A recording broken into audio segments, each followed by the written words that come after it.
What clicked before I could reach for the handle. "Don't get out," the repairman said quietly. He wasn't looking at me. He was looking at my daughter's front window. "Please, just give it 2 minutes." I'd known Henry for 11 years.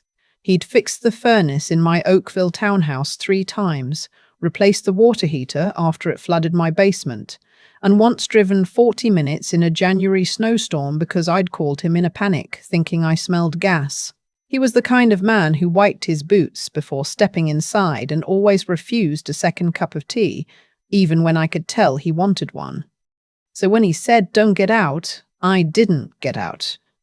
I just sat there in his work truck, my overnight bag on my lap, and looked at the window of my daughter's house in Burlington. The lights were on inside. I could see shadows moving.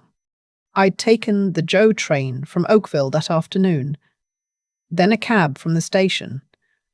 I hadn't told my daughter I was coming. That was my mistake, I suppose. Or maybe it was the best decision I'd ever made without knowing it. She'd been after me for weeks to come stay with her.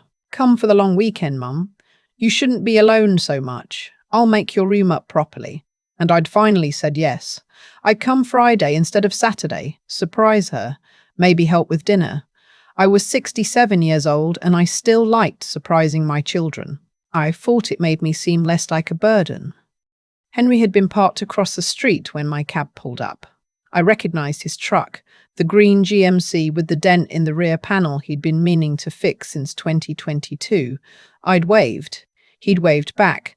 And then he'd jogged across the street and said, very quietly, "Get in the truck for a minute, please." "Henry," I said now, still watching the window, "what's going on?" He exhaled slowly. He had his hands on the steering wheel even though we weren't moving. "I was here Tuesday. Your daughter called me about the hot water tank, said it was making noise. I was under the stairs for about an hour, in that utility space off the hallway." I nodded. I knew the one. The door was half hidden behind the coat rack. "They didn't know I was still there," he said. "I heard everything." I turned to look at him then. His face was carefully neutral in the way that meant he was working very hard to stay calm. "Everything," I said. "Your daughter and her husband, and a man I didn't recognize. Professional type, suit, had a briefcase." He paused. "They were talking about you. I want to tell you that I immediately knew what was happening, that some maternal instinct kicked in and I saw it all clearly. But that's not true. My first thought, God help me, was that they were planning a surprise party. That's how much I trusted my daughter. That's how little I was prepared for what came next." "The man with the briefcase," Henry said, "was explaining something called a capacity assessment." I knew that term. I worked for 29 years as an administrative coordinator for a family law office in Mississauga. I knew what a capacity assessment was. It's a formal evaluation, a doctor, sometimes a lawyer, sometimes both, that determines whether a person is mentally competent to make their own decisions. Financial decisions, medical decisions, decisions about where they live. If someone is found to lack capacity, a guardian can be appointed to make those decisions for them. My mouth went dry. "Your daughter was asking how long it would take," Henry continued. "The man said if the assessment went their way and they have the right doctor, they could have a guardianship application filed within 60 days. He mentioned something about the house, your house. He said once guardianship was established, the primary asset could be liquidated to fund care costs.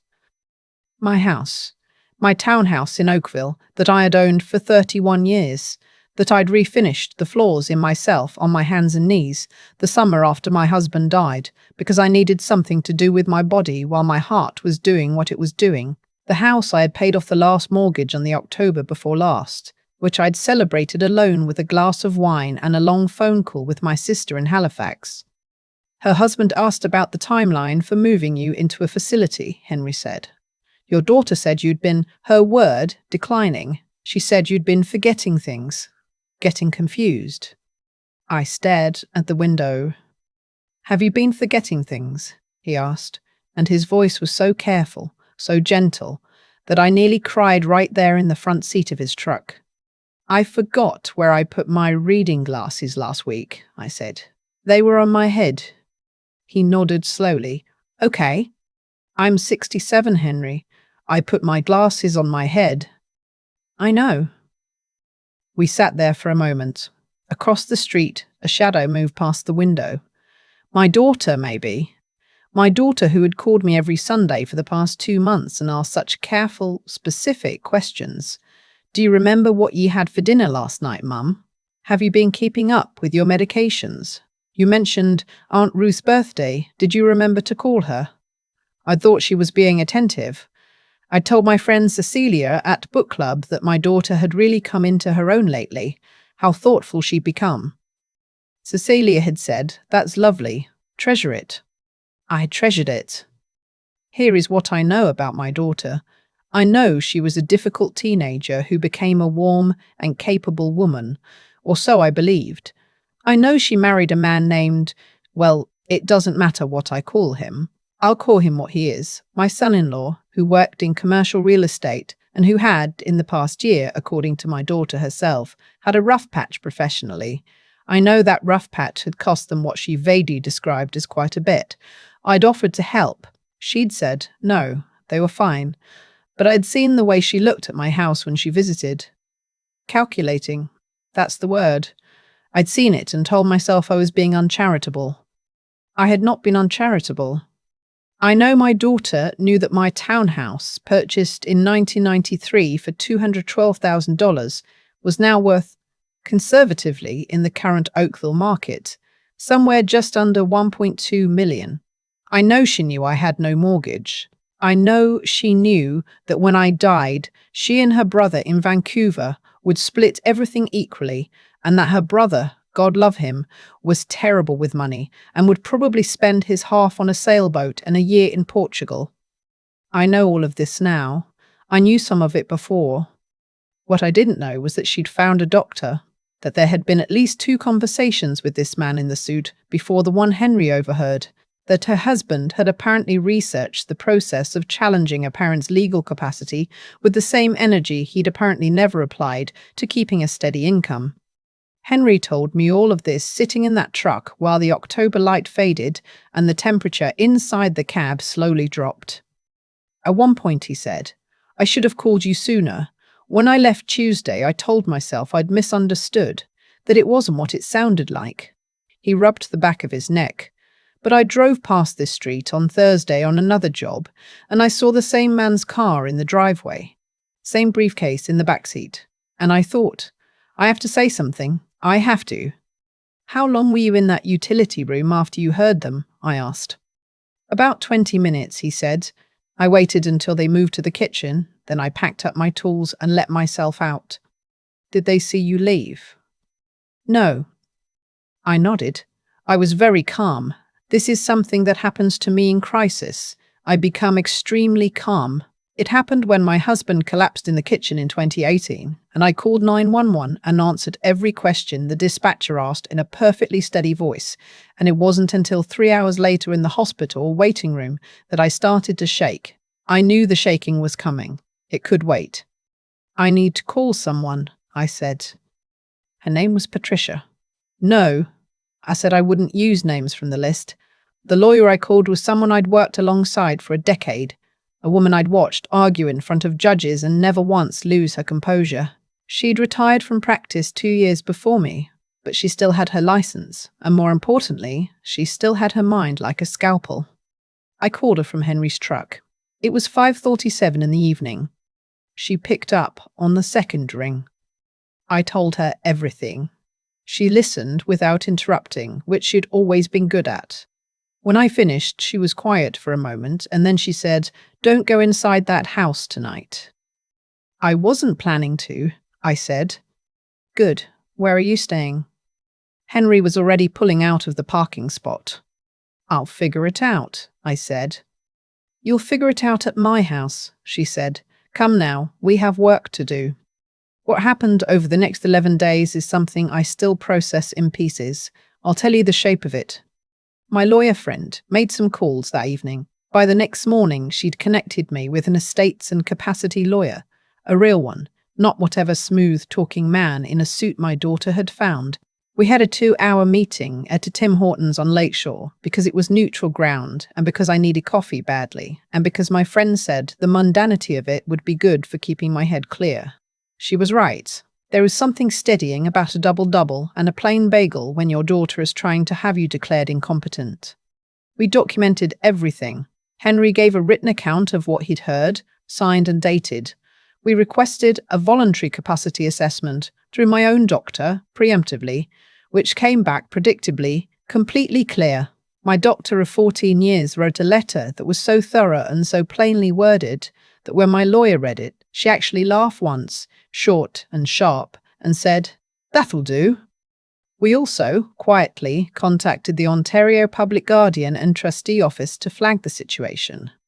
The OPGT doesn't intervene likely, but they were interested in the name of the doctor my daughter had apparently recruited because he was not the first time that name had come up in that context. That piece I hadn't expected. My lawyer friend said she wasn't surprised. I want to tell you about the moment I saw my daughter after all of this, because I think about it often. It was a Sunday. She'd called me the week before, one of her usual careful Sunday calls, and I'd answered normally. I'd chatted about the weather, about the book I was reading, about whether I'd called my sister. I gave nothing away.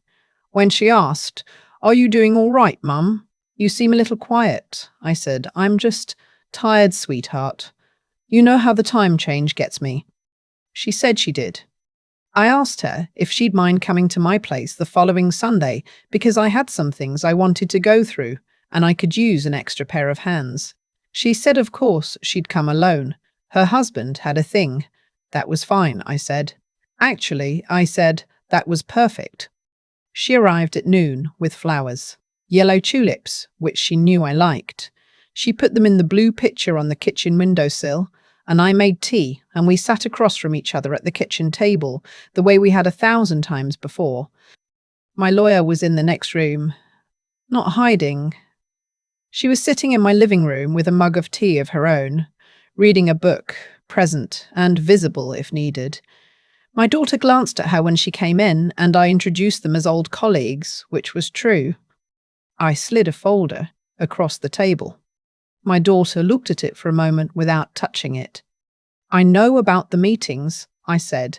"I know about the capacity assessment you were arranging. I know about the house and what you were planning to do with it. I have it documented." The colour left her face slowly, like water draining. "Mum." Let me finish. I practiced this, not so that I'd sound composed, but so that I'd be able to get through it without losing the thread. I am 67 years old, and I am entirely well. I have the documentation to prove it. I've already been in contact with the Public Guardian's office, and the doctor you were working with is now under a separate inquiry that has nothing to do with me. If you proceed with any of this, if you file any application, if you approach any other doctor, if you do anything to my property or my accounts, I will pursue every legal avenue available to me, and I will be believed because I have been very thorough. My daughter put her hands in her lap. For a long moment, neither of us spoke. "I needed the money," she finally said. It wasn't an excuse. It came out like something dropped, heavy, relieved to be on the floor. "I know," I said. "We're in real trouble. We have been for." "I know," I said again more quietly. "You could have told me. I would have helped you if I could. I might still be able to, but not like this. Not by making me into someone. I'm not so you can make decisions I'm perfectly capable of making for myself." She started to cry. I'd expected that. I had a box of tissues on the table already. I let her cry. I didn't touch her, not yet, and I won't pretend that didn't take something out of me because it did. She was still my daughter. She was still the person I'd driven to swim lessons and sat up with through 3 bouts of strep throat and watched graduate and cried at her wedding and loved, in the uncomplicated animal way that you love your children before they become full people with their own choices and their own damage. But love is not the same as permission. We did not fix everything that Sunday. I want to be honest about that because these stories sometimes end too cleanly and real life doesn't. My daughter and her husband are separated now. That happened for reasons connected to all of this, but also for reasons I'm not entirely privy to, and I've stopped trying to understand the full shape of their marriage. She is living in a rented apartment in Hamilton and working more hours than she probably should. We talk on the phone, not every week, not always easily, but we talk. My house is still mine. I have since updated my will and established a power of attorney for both finances and personal care, with conditions my lawyer helped me structure so that no single person has unchecked control. My son in Vancouver is named alongside a trust company as co-decision maker, which he'd found both touching and, in his words, extremely responsible of you, Mum. Honestly, good call. Henry came by in November to check the furnace before winter. I made him a proper lunch this time. Soup and sandwiches, the good bread from the Portuguese bakery on the main street, and he actually stayed for it. He said he wasn't sure he'd done the right thing, telling me. He said he'd wondered if he'd overstepped. I told him the right thing rarely feels clean when you're doing it. That's usually how you know it's the right thing. He nodded and ate his soup, and we talked about whether the winter would be bad this year and what he was getting his grandkids for Christmas. Before he left, he said, "For what it's worth, you seem pretty sharp to me." "For what it's worth," I said. "I've always thought so too." He laughed. I walked him to the door. After he drove away, I stood in my hallway for a moment, looking at my house, the floors I'd refinished, the photos on the wall, the blue picture in the kitchen window with the last of the autumn light hitting it, and I thought about what it means to know your own mind, to insist on it even when someone you love is insisting otherwise, to be 67 and alone and still have to fight for the right to be exactly who you are. I thought about all the women who couldn't, who didn't have a Henry, who didn't have a lawyer friend with a sharp mind and an available Sunday, who didn't know the right questions to ask, or who to call, or that there were people you could call. I thought about them for a long time. If you're watching this and something feels off, with your accounts, with your family, with the way someone has started asking you very careful questions, trust that feeling. Write things down. Talk to your doctor directly. Find out who your local public guardian office is before you ever need them. Don't wait until someone is in a truck outside your daughter's house telling you not to get out. You have the right to your own life, your own home, your own mind. Don't let anyone convince you otherwise, no matter how much they love you or say they do. And if you're lucky enough to have a Henry in your life, someone who wiped their boots and stayed an extra hour and decided that what was right mattered more than what was comfortable, hold on to that. Some people will protect you just because it's the right thing to do. That's rarer and more valuable than any house. I keep coming back to the tulips, yellow ones in the blue pitcher on my windowsill, the ones my daughter brought the Sunday I confronted her. She knew I liked them. She'd known since I used to grow them in the backyard on Maple Grove, when she was small enough to pick them without asking. That detail is the part that still catches in my chest, that she knew me well enough to bring the right flowers, and still did what she did. That's the thing about betrayal from someone close. It doesn't come from a stranger. It comes wrapped in everything they know about you. I've thought a lot about Henry in the months since. He was in that utility room for 20 minutes after he heard what he heard. 20 minutes deciding whether it was his place to say anything. He could have talked himself out of it easily, could have said it wasn't his business, that he probably misunderstood, that getting involved would be awkward and complicated and not worth it. Most people would have, not because they're bad people, but because doing the right thing when it costs you something is genuinely hard. He drove past that street 2 days later and saw the same car in the driveway and made a different choice. That choice changed everything for me. What I understand now is that good character isn't a feeling. It's a decision you make when no one would fault you for walking away. Henry had no obligation to me beyond fixing a water heater. What he had was a conscience he actually listened to. That's rarer than people think. I've also thought about what would have happened if I hadn't worked in family law for 3 decades, if I hadn't known the term capacity assessment, If I hadn't had a lawyer friend I could call at 5:47 on a Friday evening. If I hadn't kept records, asked questions, understood which offices existed to protect people in exactly my situation. Knowledge protected me as surely as Henry's warning did, not because I'm exceptional, but because I've spent years paying attention to things that mattered. You don't know which information will save you until it does. And then there's the part I'm still working on, the part about my daughter.